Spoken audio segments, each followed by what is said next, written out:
Hello, everyone, and welcome to The Safe Room, a survival horror game club podcast. I'm Grace, and with me is Rose. I just matched with somebody on Hinge named Gary. Oh, He says he loves me.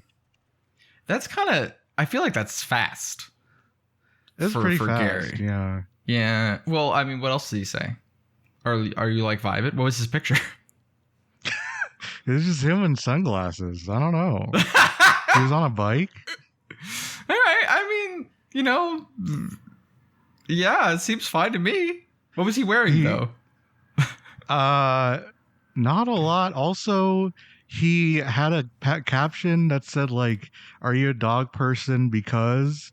And then just a fucking flesh monster. I don't know what's going on.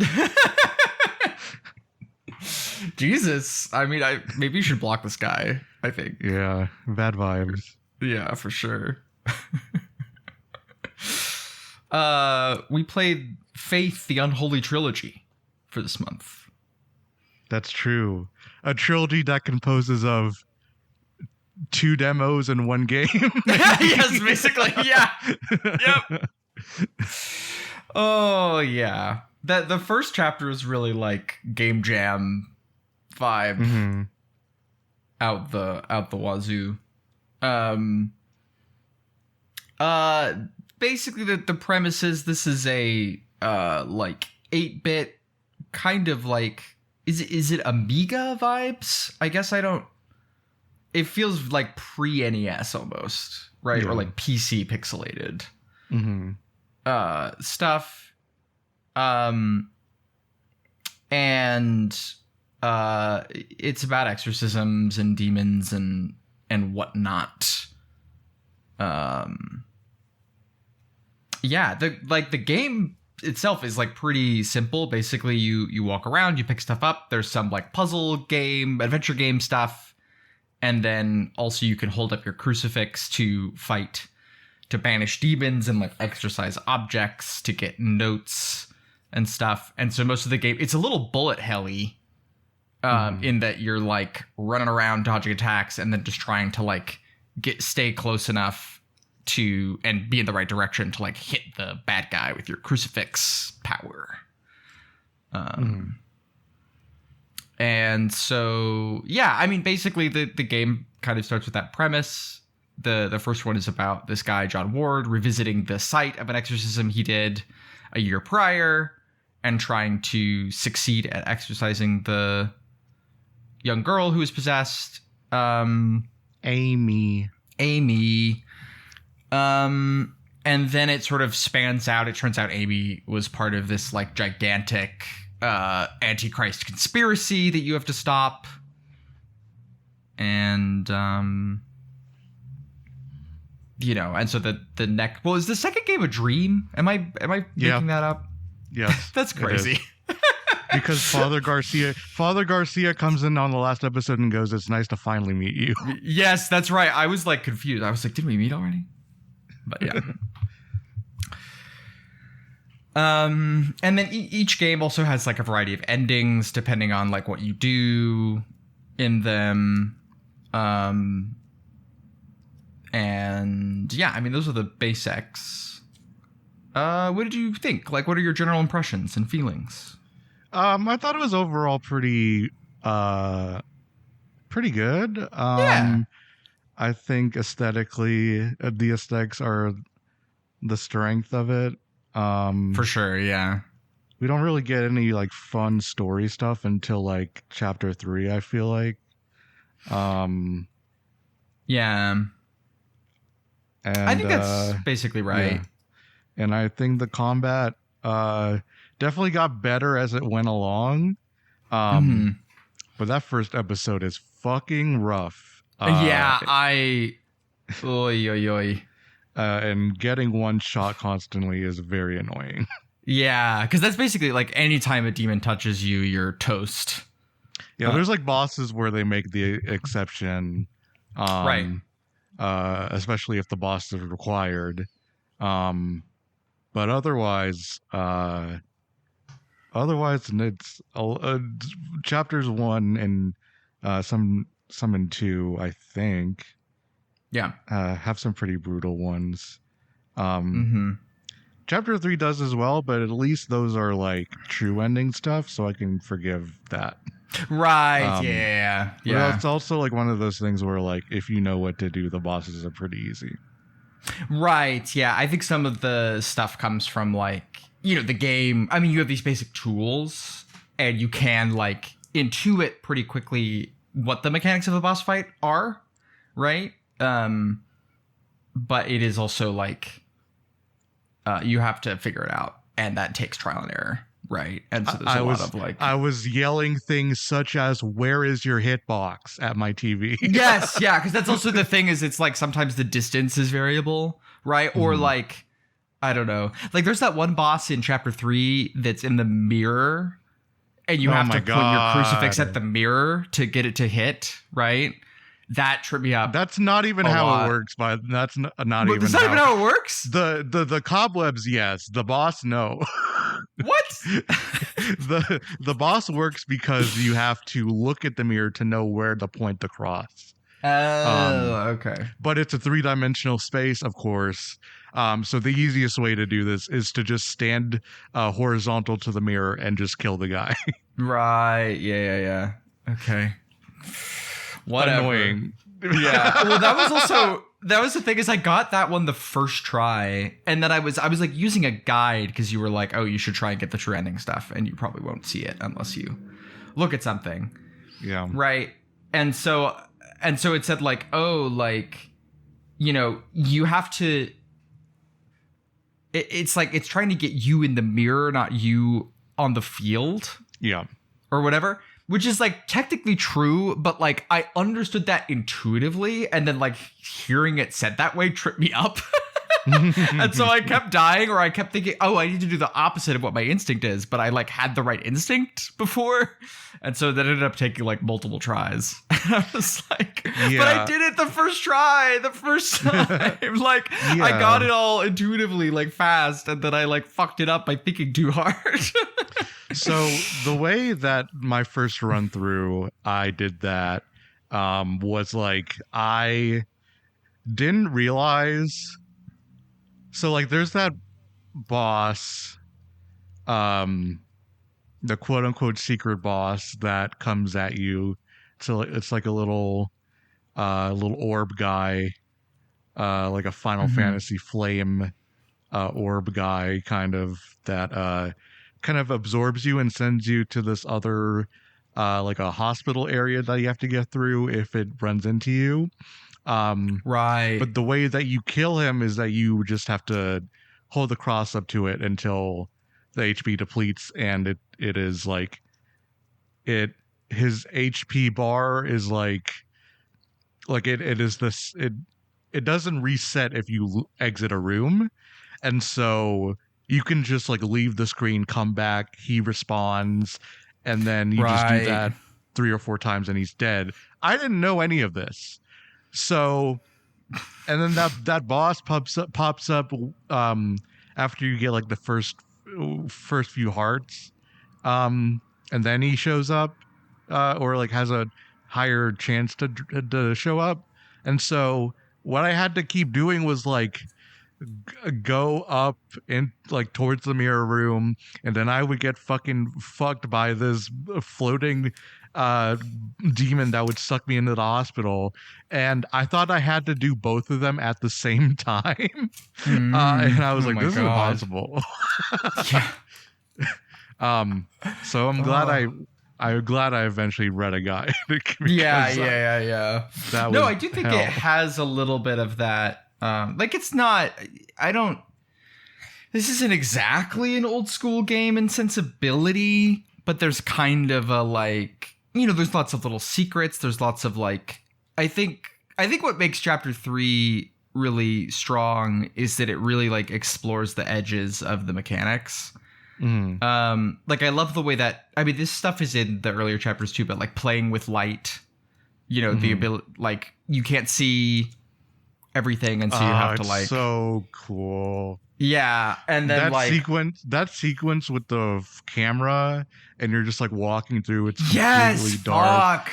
And then That's so good. it forces you into like a POV section where you like have to click the camera and then like a monster appears in front of you. It's so good. Yeah, That was the fucking so moment where good. I was like, all right, they figured it out. Yeah, they're cooking now. Yeah, Yeah. for sure. Well, I love that sequence where you lose the crucifix in the apartment building.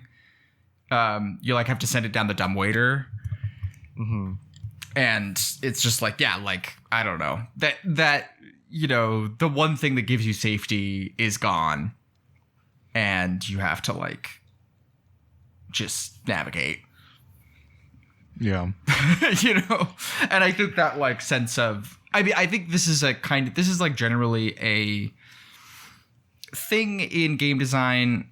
I think that I really admire, where there's a sense of like the edges of the mechanical space are being used, right? You know, that I think is really admirable, because this is such a simple thing, right? And I think the way that it still manages, I mean, in chapter 3, to like ratchet in complexity and to feel like you're learning and understanding new things, and that there's consistently like new mechanics that are happening, right? Is like really, I think, satisfying and like fulfilling. So chapter 1 is the thing in Amy's house, right? And you're like Yes. in that, you're like exploring a forest for a little bit also. Yeah, and there's the chupacabra or whatever that's chasing after you.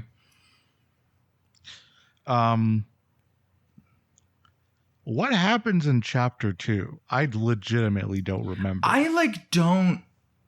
I've memory hold this. I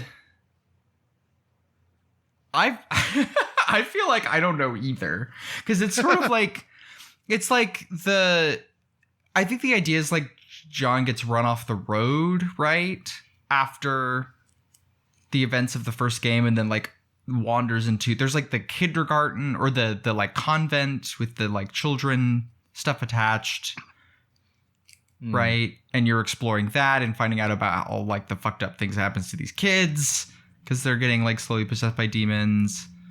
And there's the part where you're like wading through the cornfield. There's stuff about like the demons in the cornfield, kind of like Children of the Corn-esque stuff. I'm trying to remember like what the final, because like there's the final boss and Father Garcia shows up with a shotgun and you have to like, you know, do that, but I don't remember like what that's related to.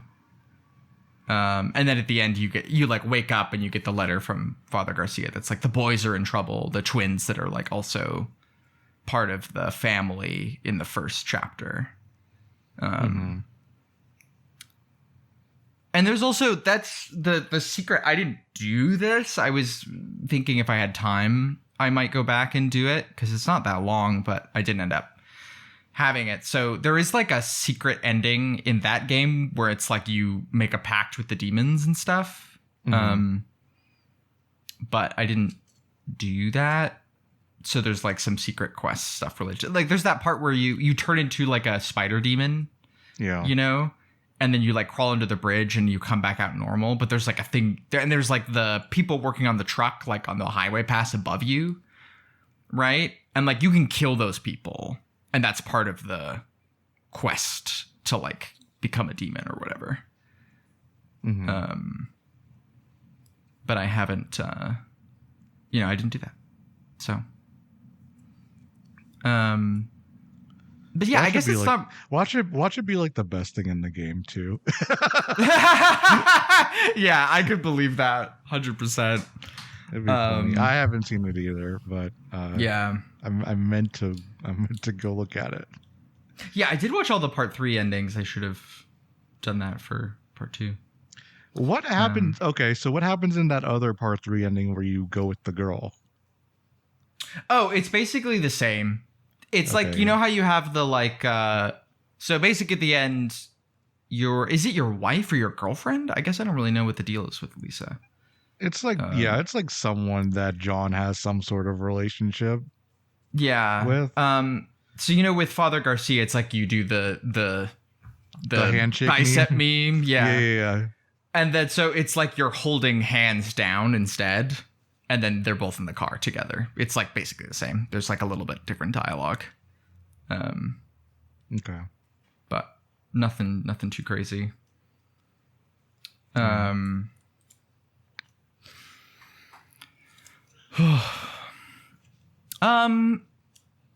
do you, what do you think about this game, like, thematically? Maybe we can get a little bit into story stuff. I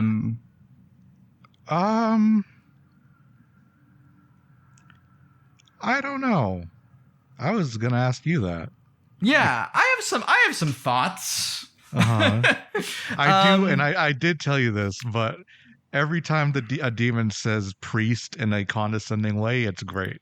It's awesome. That happens so much, and it's so it good. happens so much, and it's so cool. Yeah. What was the one where like the first like optional boss in chapter 3 where you kill like the mother and you pick up a note that's like cool moves, priest. It's so awesome. Oh my god. Because I do love the part where like you get into the attic in chapter 1, you know, and you're like talking with the demon that's possessing Amy, and then the demon's like, she is mine, priest. You know? Yeah. That's good. That's pretty good. It's pretty classic. It's pretty classic. I mean, I think this is, I guess I've never seen The Exorcist, which is kind of crazy. What? Yeah. What the fuck? Yeah. What? Should we do that? Is that our... What do we talk about for doing our next movie? I think we have to overwrite our next movie club. All right. What the hell? All right. Yeah, all right. You got it. So... And this is pretty in line with like exorcism stories from my understanding, right? I think there's like a simultaneous like God is present because the crucifix is effective, right? Mm-hmm. And there's like a couple other like miraculous moments. Like you get the flashback to the original exorcism in chapter 3.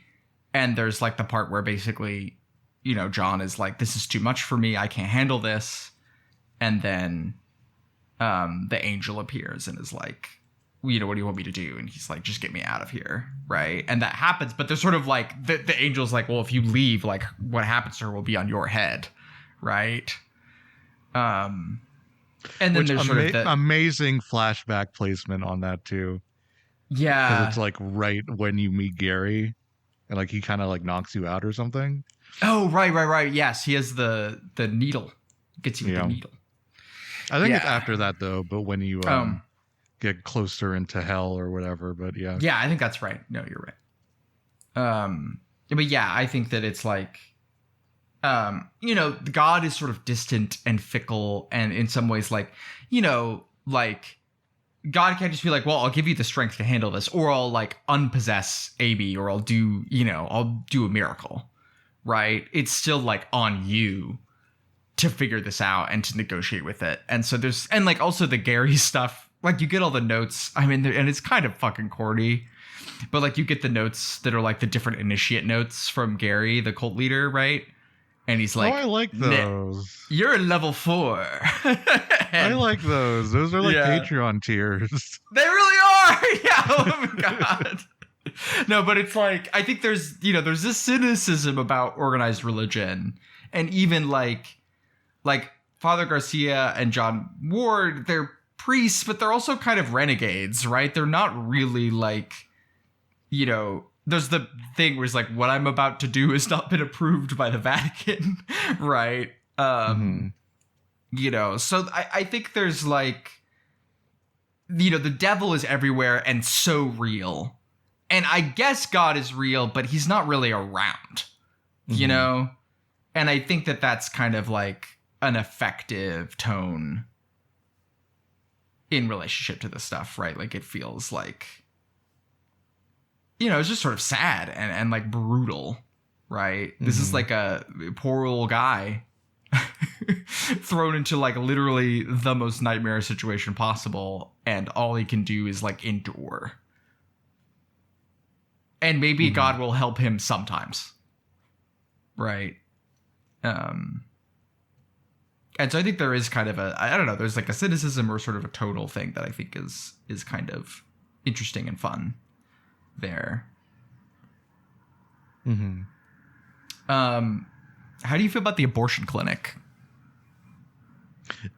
It's fine. Yeah, that's kind of how I feel. I didn't really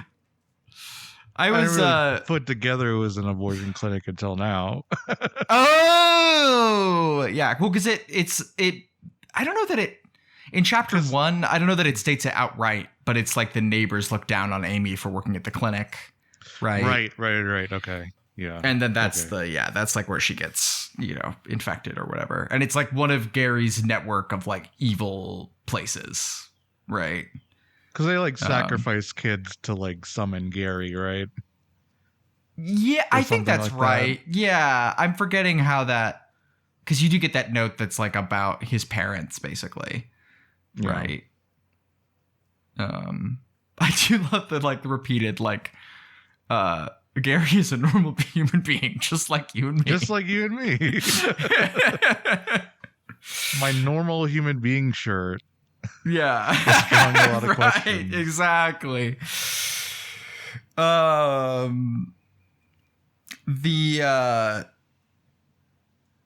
I was talking to a couple of friends about this and getting some whispers about how like conservative this game is. And I understand that it is like loaded to have the world's most evil abortion clinic.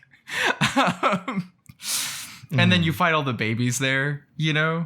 But I don't, part of it is that I'm like, it's horror. This is kind of, and I do think there is an element of like, I don't know that it's, I wouldn't describe this game as particularly edgelordy, but there is a little bit of like, I think in that section in particular, it's like, yeah, it's edgy, right? Like, and I think there's also kind of like a reading of like, I don't know, Amy's like a vulnerable person who is exploited, right? And then also it's like literally the babies that they're stealing from these women or whatever are like forced to term and then become evil, right? Yeah. I think there's like a potentially sort of, I don't know. But yeah, I don't know that I disagree with the reading of it as conservative, but I cannot say the game offended me in any meaningful way. No, it's the tropes of the genre, I guess. Yeah. Which on some level is why I'm not like, oh, this game was fucking amazing. I'm just like, yeah, that's cool. Yeah. No, I think I think it does kind of have like, John's guilt around what happened to Amy, and then that being sort of, that's kind of the note at the end of the true ending, right? Is like, they finally get to talk, right? And she forgives him, and like that, that, I think that works. It's just not like, John's not really a character, right? And Father Garcia is just like a badass who knows what he's doing, so it's, it's no Silent Hill 2, and it's pretty fun. Oh, also I think the boss battle where you have to wait off all the babies while you're trying to deal damage to the like mother is good. And they like slow you down and shit. It's very like, I think the sort of like the feeling I had of like, oh no. It was like really nice. Yeah. The secret bosses all have the best like text to speech stuff. Oh yeah. In the game, I feel like. Also, like, sorry, I'm trying to find the note that's in the credits about how it's not like. Oh, right. It's like, due to my deep personal convictions, do not take this as an endorsement for the occult. Which I'm watching a walkthrough that doesn't have it. So it had to have been added at some point. Yeah. That's fascinating. Maybe it was a Nintendo requirement. I played this on Switch. Oh, I mean, it's in the Steam Who version can now. say? But yeah, that wouldn't shock me if that was. Just thought that was a weird note to put in there. I don't know what to make of it. I don't know. Because, yeah, I'd certainly not. I mean, I think it's. Also, I was going to say that, like, one of the things is that it says on the Steam page, like, inspired by Satanic Panic stuff, right? And I think that that's also sort of the thing is, like, obviously there's a lot of, like, conservative shit wrapped up in that, you know, idea. Which is not too, which I don't think, I think it's fine to play with it. And I think it's interesting too. I think this game does, you know, I don't know, like super interesting things, but it like is thoughtful to some degree about that. I think, you know, it just has baggage. And I don't think that's okay. You know, I don't think that makes it untouchable, you know.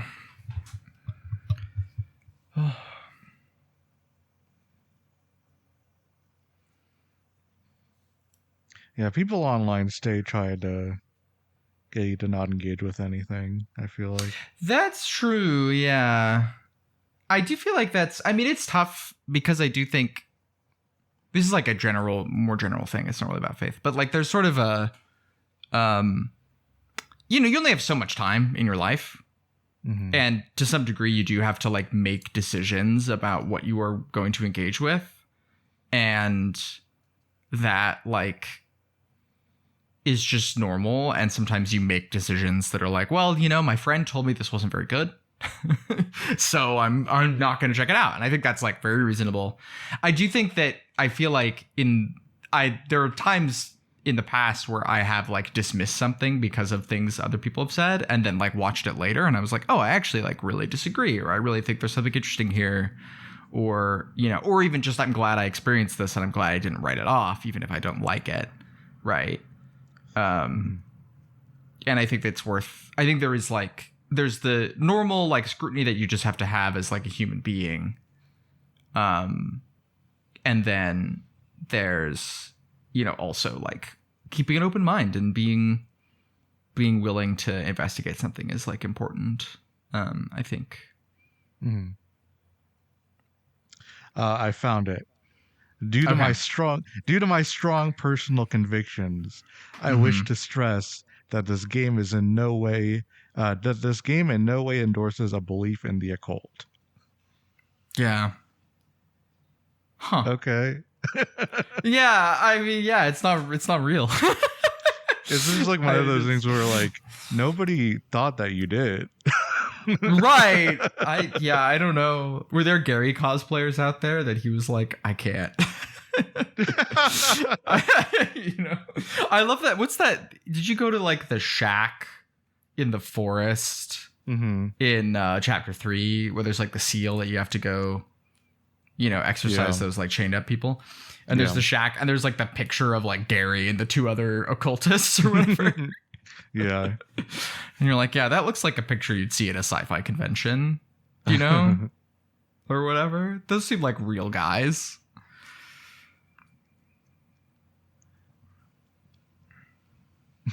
I did think one thing that this game has in common with M, at least, is that you know, the cops are just useless. The cop in chapter 3 just get bodied by yeah, all the hippies fucking murder him. Yeah. This is so crazy. There's also, did you I forget when this might be chapter 2, but like you can, I think it might be in the hospital or something. You could just like walk out the front door and then the cops just kill you. Oh, this is in it's in chapter 3 because you're in the like daycare where all the cops are outside. Yeah. Oh wait. Also, is the implication that Father Garcia killed all the cops out front? That'd be fun. I'm just like realizing because I assumed I was like, oh, demons did that, I guess. But now I'm like, well, Father Garcia had to get in there somehow. You know, that would be crazy. They should make a sequel that's like a Hotline Miami like where you play as Father Garcia. Anyway. There's also which neutral ending did you get? Because there's like two. In chapter 3, there's like one where you voluntarily go with Father Garcia, and there's one where he forces you to go with him. Oh.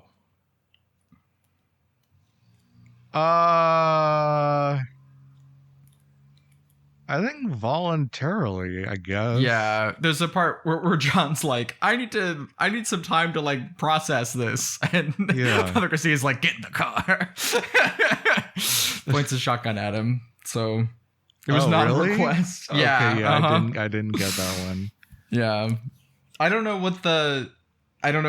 how that triggers. It may be because I did like one or two of the optional bosses, so maybe. Oh yeah. I think maybe that's maybe it. I don't know. I do think that the first there. I think the like apartment optional boss is like tough to hit. I feel like would be hard to know what to do. That was the one I was complaining about. Yeah, because it's like you have to do the elevator friend, and then get the like note from the elevator friend to. Which I should explain. There's a big apartment complex in the third chapter. And basically, you can go up to all the different floors. There's different rooms that are open.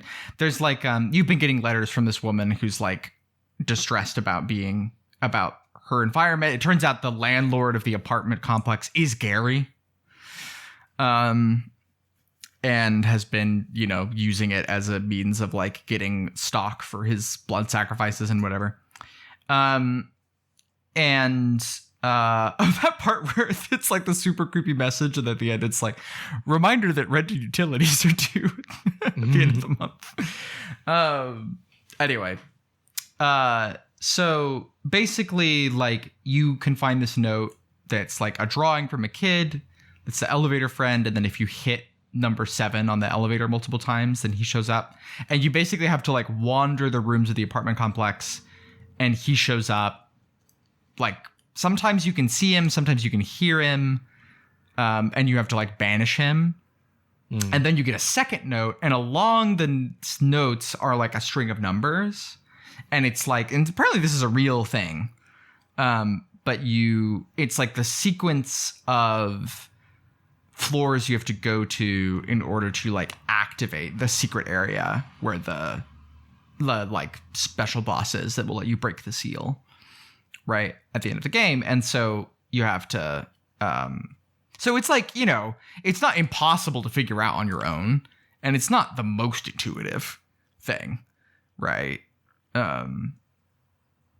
So but like the one in the clinic is like, you go, you do that sequence where you're stuck to the gurney, which is such a pain. The little like evil within ass stealth sequence. And then you go upstairs, and the cop is there, and the cop helps you fight a demon. And then you go outside and the cop leaves. But it's like, it's basically like, well, I didn't really do anything at the clinic, so I guess I'll just go. Like it does sort of feel like, oh, there probably is something down there that I can figure out, right?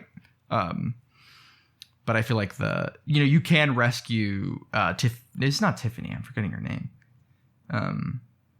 The woman that you rescue in the second part of chapter 3, but who's awesome. Also, I love that you like rescue her, and then she's like smoking in the room, and she's like, I'll be fine.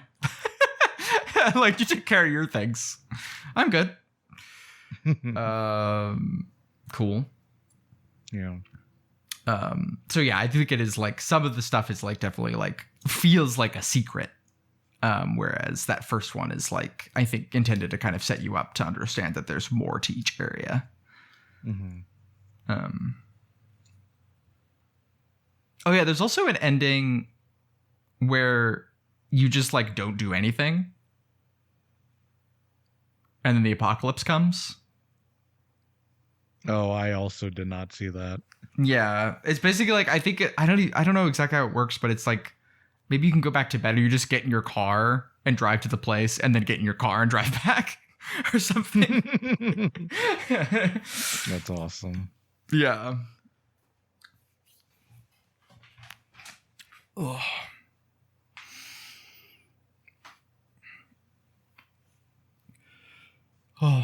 Oh, what's the sequence where you get like the kind of, is it after you get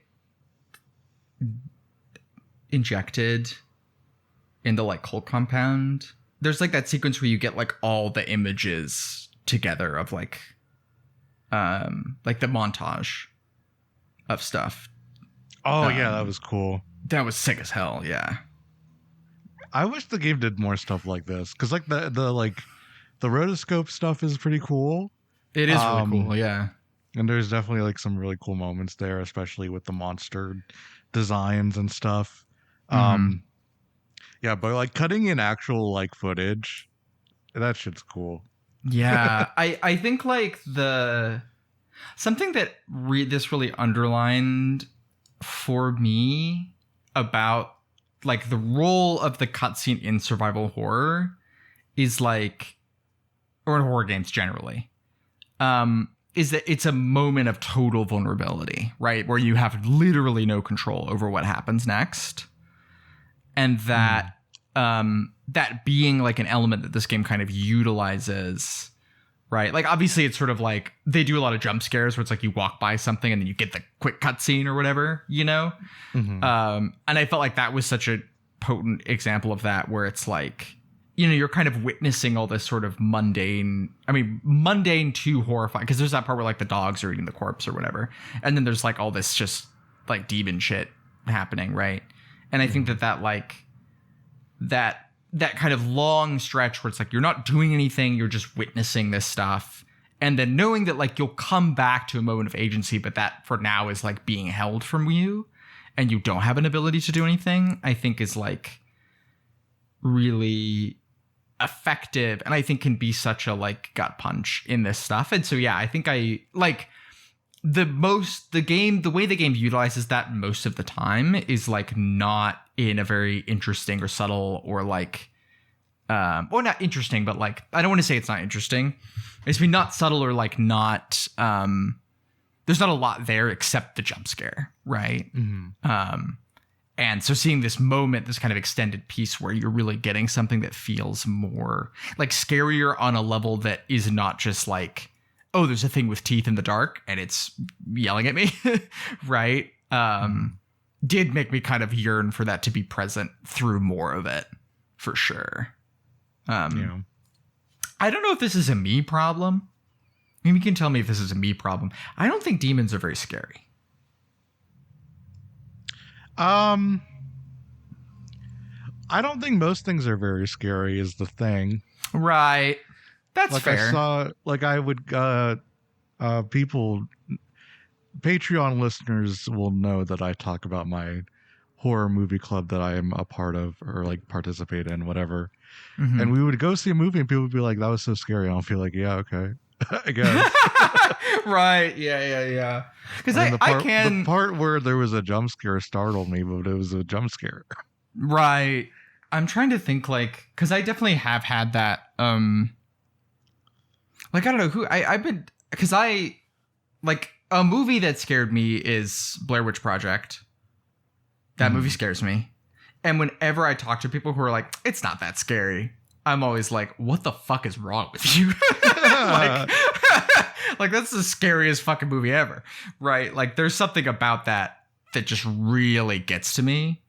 And I also like Texas Chainsaw Massacre is a bit like that for me, where I don't know that I found the experience of watching it, I was like super scared, but I do kind of think about that movie and get the shivers, right?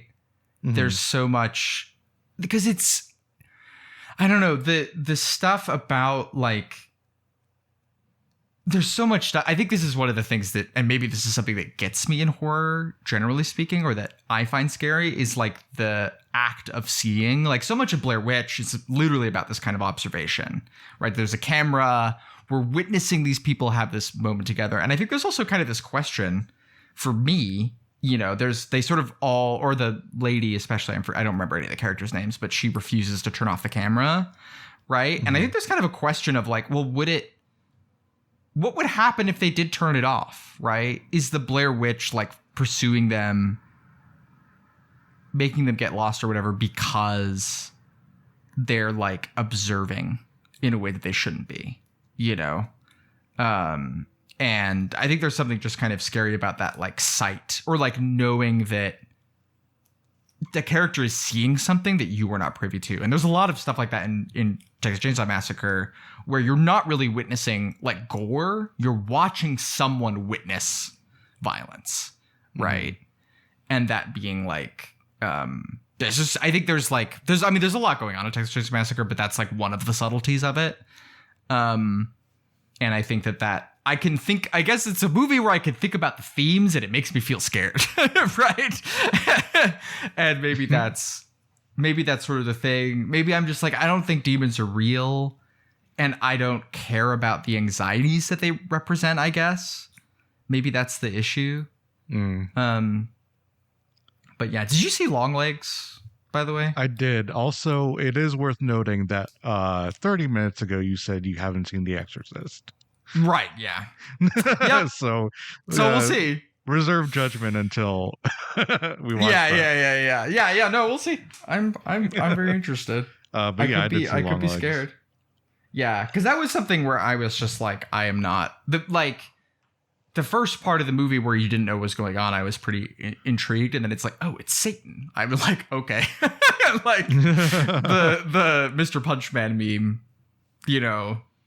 And I think there's some like, I don't know, Astrid of Bullet Points has a like interesting read on it on Letterboxd that is sort of about satanic panic. And I think there's also like obviously the thing of like, I don't want to spoil it too much necessarily, and I don't want to like get into it too much, but there's a similar thing where to this, I think, where the church is also kind of framed very cynically, right? And it's used as a means for the like demonic stuff to happen. And it's also like the sacred world is not really a protection. It doesn't really exist, right? And that, you know, that's fine. I think that's interesting.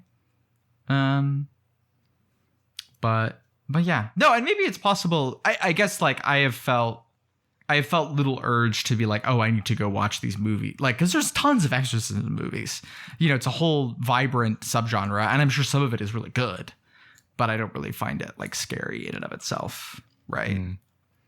And I think like a lot of the movies that deal with the stuff that I really like The Devils and Alucarda, are like not really about the demons being evil exactly, or it being, you know, but yeah. Anyway. So, but yes, we watched Exorcist, and I'm sure I will have thoughts about this and be able to, or be able to articulate maybe why that movie works for me when others don't, or whatever. We'll figure it out. Sorry, I'm thinking about Longlegs and how stupid Nick Cage's character is, and it's a truly god awful performance. I just remember that interview that the director gave. I'm blanking on his name right now. Osgood Perkins. Osmond Perkins, yeah. And he was like, yeah, I didn't give Nick Cage directions. I just let him do whatever. And I was like, that's not what a director does, sir. Well, I thought he was like, I remember him saying like, oh, I wanted to not give Nick Cage directions, but he was like, no, I want to do what you want. But I could be misremembering. Yeah. But I mean, the point still applies. It's bad. I don't know. It's yeah. And I don't know that I'm. I like Nick Cage, but what the fuck does he know about being a Satanist? Yeah, I don't know. Have you seen Moonstruck? Have we talked about this? I'm sure we have, because this movie that comes up. Yeah. He's so good in that. Have you fucking seen Weapons? By the way, no, I haven't. Okay, great. Similar movie where I guess the industry has latched on to making that one actress like important, and like giving her a Grammy, An Oscar, yeah. an Oscar for her performance as like the evil witch in Weapons. Spoilers, she's Oh a witch, I yeah. guess. And then I saw an interview with the guy who directed that. Also, I don't know the names of men. I will not learn the names of men. But he said the design of that character comes from the blue rose lady in Fire Walk with Me. Oh, And sure. now I fucking hate it more than I did. Oh my god. Because it does just look like a warped version of the rose lady from Fire Walk with Me. What is the intention there? I don't know. She's a witch. I don't know. Yeah, wow. I don't know what to say to that. I mean, I haven't seen the film, so I guess, but that's baffling. Another movie that I'm not a huge fan of. Yeah, I'm not looking forward to this Resident Evil film, I must say. Did you watch the trailer for that? I didn't know there was a trailer. Oh, yeah. Well, it's the same director, to be clear, as Weapons, and Barbarian, I think was his other one. I liked Barbarian. I thought it was a fine film. Yeah. Yeah, people dig it. No, I like Justin Long as a guy who got canceled. I think that's funny. I think that's a funny casting and pretty good. And the way it's played in the movie is pretty good. Oh my god. Have you seen the Ozempic ads with him and the PC guy? Do you know what I'm talking about? I don't watch ads is the thing. I use a YouTube app that doesn't give me ads, and then I everything. Right. I recommend it. Yeah. All right. Fair enough. But I hear tell of these Ozempic ads and these GLP-1 Serena Real. It is crazy because Emma's brother has a Paramount Plus I hear that they subscription. use that one Sleigh Bells song, which is a bummer as someone who likes that Sleigh Bells album. Wait, what Sleigh Bells song? It's I guess I don't know Sleigh Bells that well. The first album. I don't remember what it's called. Okay. That's crazy. Let me Google Sleigh Bells Ozempic. No! No! Fuck. Riot Rhythm. Okay. But yeah, so we are watching Star Trek on Paramount Plus with ads. Oh and god, so what it is truly what a fucking ass service, by the way. Oh yeah, it's terrible. Yeah. It's crazy that the ad breaks are never positioned properly, so we always get like 5 seconds of the next scene before before the ad kicks in. Yeah. And then it's garbage. And it is also funny knowing every Taylor Sheridan show that is currently on air. Things I would not know about otherwise. You know, do you know what the Madison is? I do.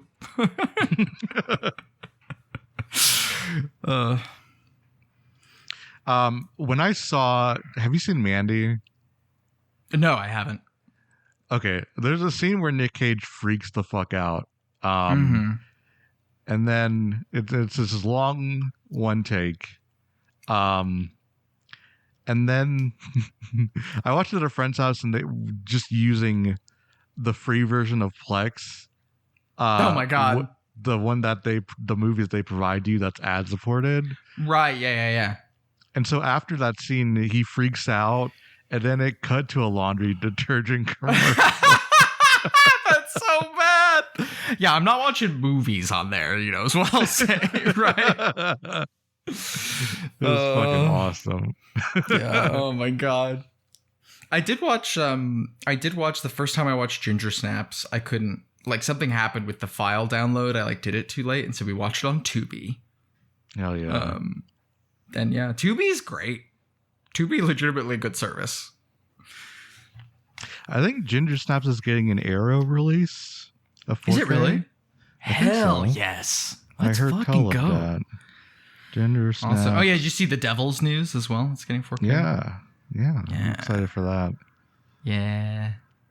That was one of the frustrating things about watching that is knowing that it could look so much better. Oh, yeah. Well, we're living in the future now. Yeah. Yeah. I'm trying to think if there's other faith stuff I want to talk about. The text-to-speech stuff is amazing in the game. I think it's really cool. Yeah, I agree. Especially all the secret bosses have super fucked up, distorted text-to-speech because they get dialogue. Oh, it's cool as hell. It is really cool. I think that's sort of, I mean, again, just leaning into the weirdness of the tools you're using, right? Mm-hmm. And it's a very, obviously you're going to do that. This is the premise of the game, right? Mm-hmm. Is horror, but really, pixelated and sort of, but I think even sort of the real abstraction of the sprites and stuff, and then you get the sort of rotoscoped animation that is sort of more real looking. I think that contrast is really cool. Mm-hmm. I think that's kind of part of it is until chapter 3, there is not a lot more to it than the gimmick, right? But the gimmick is still cool. It is and it's competently done, So, yeah. We mentioned the bit with the needle. The boss, the first secret boss that's the mom, and she just starts talking, and then John goes, "I'm gonna leave now." Yes, yeah. And then immediately before that is him in the fucking bed, wheeling down the stairs, going, "Ah!" Yeah. Oh my God. Yeah. Oh. That's good. Yeah, I feel like you really just feel the design sensibility mature over each entry. I also like the first Gary boss where he summons rain of spider. Yes. And there's a reverb over the voice. It's so silly. It's great. I think that's also, I think I think a real strength of it is that it is a little camp and it's not unafraid to go there, Yeah. I think that's also why maybe I'm a little I mean, again, I don't know. I also don't want to put words in people's mouths, but this is not a scary evil game. It's kind of silly. Yeah. Yeah, the fact, I mean, Gary is a normal human being, just like you and me. Do you, actually, that is kind of a baller.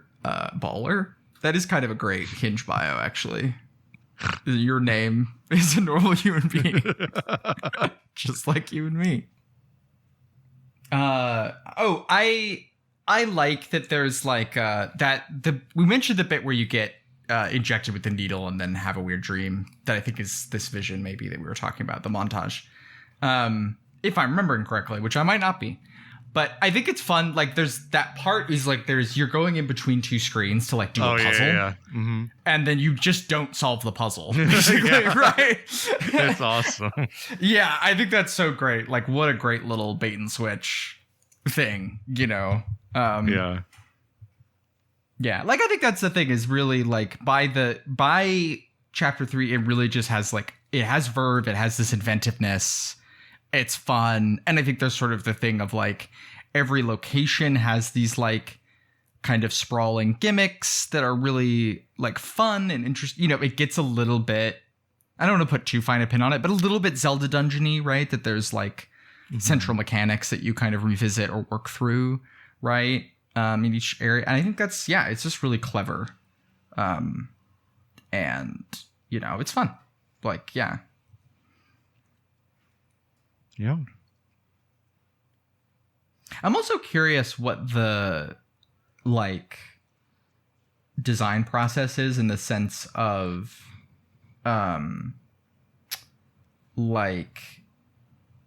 what was this made in Unity or whatever? Is this just very much it's made to look like this? Oh, I don't know. But you couldn't run it on this you couldn't run it on a NES or whatever. But I'm curious about that. I would be curious to.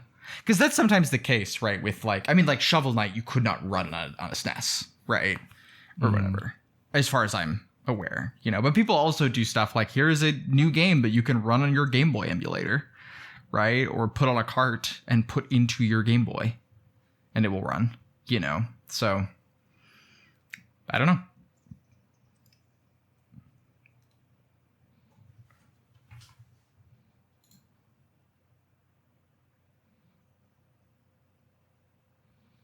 Yeah, I'm not sure.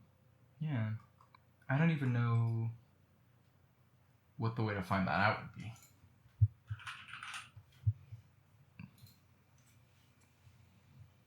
Well, I guess we could get this. There is a Lost in Cult design works coming out for this, so maybe that will have nice. some information. It's Game Maker. It's Game Maker. Okay, yeah. That's what I was suspecting.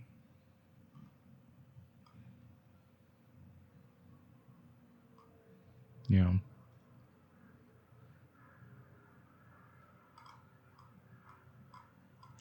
Good old Game Maker. I mean, it does feel very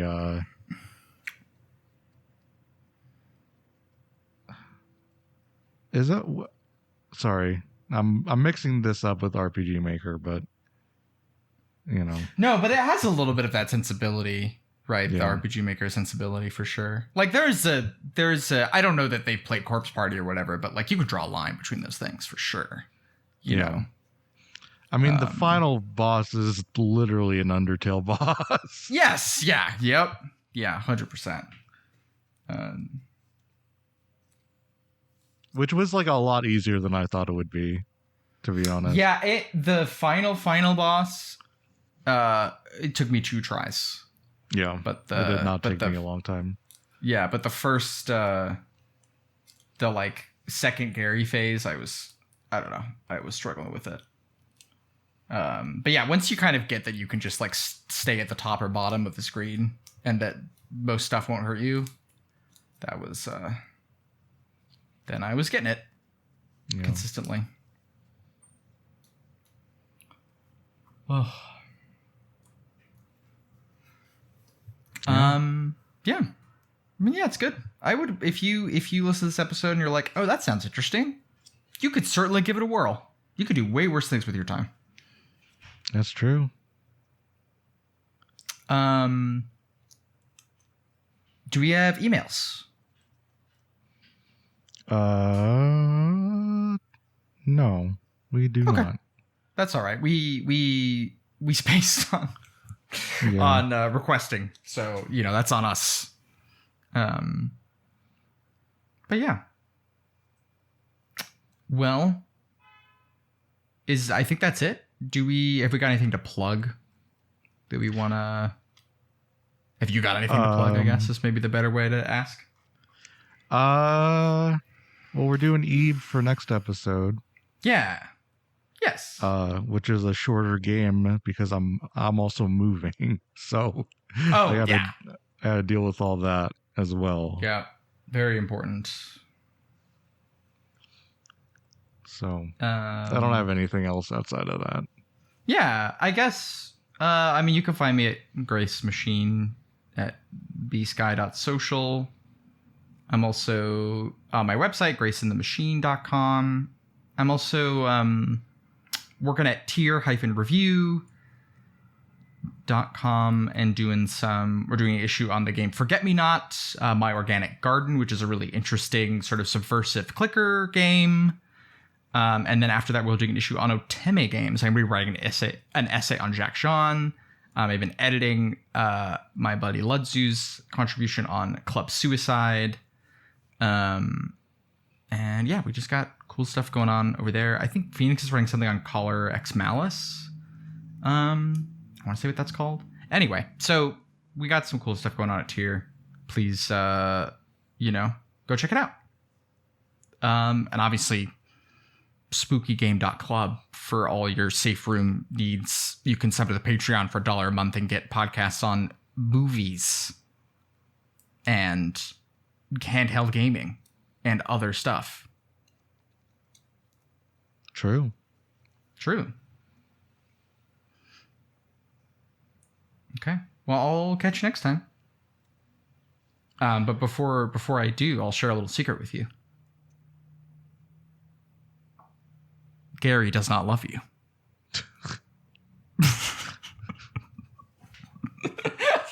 the very like. Did you know Gary was in a problematic age gap relationship? Oh my god. Yeah. These days they say in a problematic age gap relationship and not grooming a girl to be the vessel of the Dark Lord.